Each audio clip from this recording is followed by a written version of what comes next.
Welcome back to the channel. Thank you so much for stopping by. I, of course, am Lewis Porter Jr.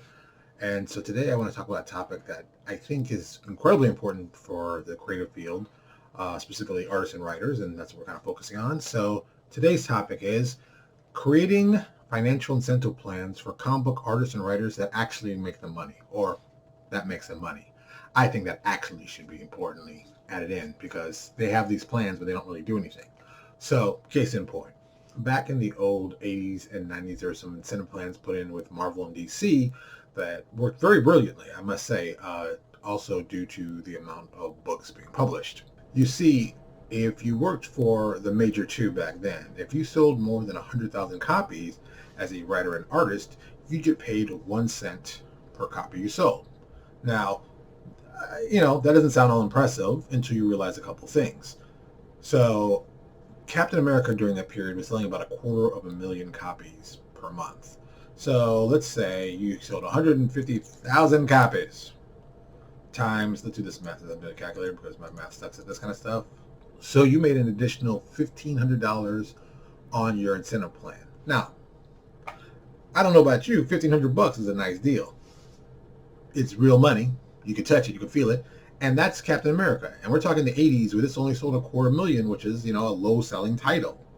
Not really impressive, but, it is a title that is sold. It is what, it's the number it made. Whatever. Now, if you think about how many times certain writers write certain books. So, Chuck Dixon, I love using his example because I know him. Chuck Dixon wrote 4 books at one point working at DC. He was doing, I think, Detective, Nightwing, and 2 other variable books. So we're talking about somebody probably sold at that point probably somewhere about maybe 500,000 copies per month. So that's extra $5,000 a month on top of your regular salary. So $5,000 a month, 12 months, $60,000 extra. That ain't bad no matter you cut it. That's a good deal and it works. And I always thought that was interesting. And I think it could still work. I believe, and also the flip side of that too was that anything you create, you'd get, royalties on top of that. So Chuck Dixon created Bane. He made, I know he made a ton of money on that product. I mean, through the games, the toys. Anytime you see it, he gets a check for it. And I personally think how comic books should be. I don't understand why any comic book company would not want to give their creators some type of financial incentive to create more stuff. I mean, look, I understand you guys want to control everything, but you could easily do something very simple. This would be my plan. Okay, so if we had a character, if we had a writer and an artist create a character, so we got to. All right, wait a minute. Before I even do that, let's get some couple facts together and let's agree on a couple things before I even get started.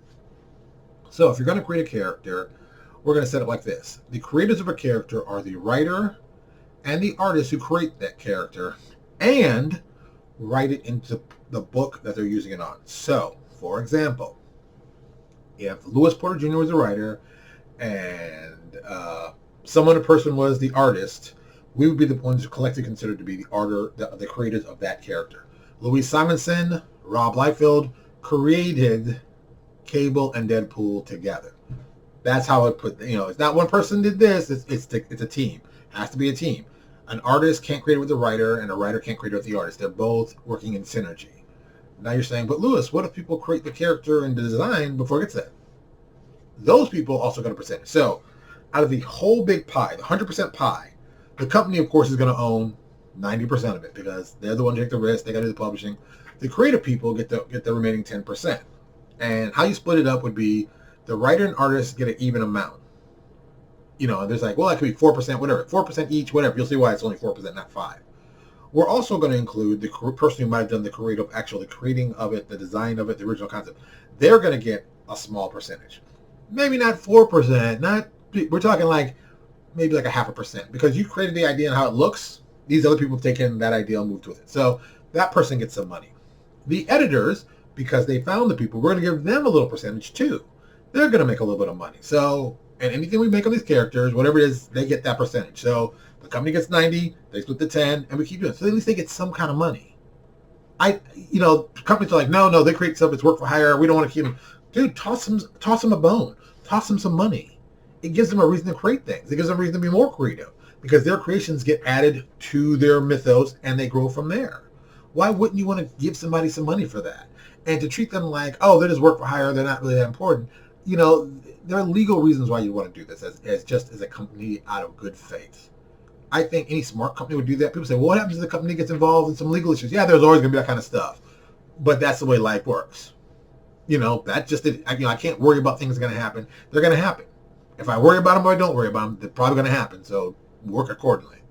And, we would want the best for the artist and the writer. Also, because we're aligned. Our mindsets and control are aligned. We'd want the best for both of us. So that's how I would do that. That's what I would focus on. Not everybody believes that, but I think that would be a better way to go about it. And I think you get people creating things. Because now it's like anything you create, the company owns, and you get nothing. You know, you create the next Wolverine, or you create the next Captain America, and we give you nothing. Why would you not give them any money? Why would you not give them percentage? Give them ownership. Give them a connect. Because once again, you make them a bunch of money, they're going to be happy. People usually don't get mad at people that give them money. You know, somebody gives me money over and over, I'm not really mad at them. So I don't get that part. And of course, I would focus on figuring out a way to get the incentive on a number of copies sold. I don't even think in this modern age, look, first of all, the numbers are bad. The numbers on manga are not, the number on American comics are bad. So there are fans buying this kind of product, but not the fans that old guys like me, gray hair, you see, balding, we're not supporting it. Get the young kids to support it. Find better stories. Get more creative. Get ways to do it. It's not complicated, but it does take work. And I think that the big companies are missing that. They're thinking, oh, we need to make money for ourselves. This is an IP, and this is how we look at it. And they've let the wrong people in charge of the company. That's why the companies aren't doing as well as they used to be. And, they keep trying to tell us fans, oh, this is going to be another great series.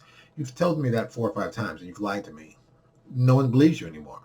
So your credibility is shot. And I think that's another problem. So I think the first step, looking at financial incentive plans that you can give to artists and writers to get them interested, is the first good step. I think if you're a small company, you don't do that. It's just silly. And let's be honest, when you're a small company, it won't hurt you. I mean, Marvel now, yeah, there's a whole bunch of politics. There's, it's a whole thing. But as a new company coming up, start at the beginning. Start doing that at the beginning. Find incentive ways to get your people who create for you a piece of the pie. Because they'll work for you. Let's be honest. Anybody who gets paid well is going to work for you. They get their stuff out there. They're going to want to work for you. Now, some people say, well, what if you want to be independent? Sure. Being independent is great. But, I'll describe it. I'll describe it this way best. And Mark Cuban said it best. You want 100% of a grape or 10% of a watermelon? You tell me. You pick the one you want and you go with it. Whatever works for you. But understand what you're getting. What can I say? Thank you so much for watching. I really appreciate it. If you like what you saw, do us a big favor. Push the like button below. If you like us so much, you want to give us a comment, give us a comment. If you hate us, hey, we're good with that too. Put a dislike. Give us a dislike comment. We want to hear. We want to see what you think and what you really feel. Once again, I'm very thankful for you stopping by. You could have been doing something else, but you chose to watch this, so I do appreciate it. Thank you so much, and I will talk to you all later.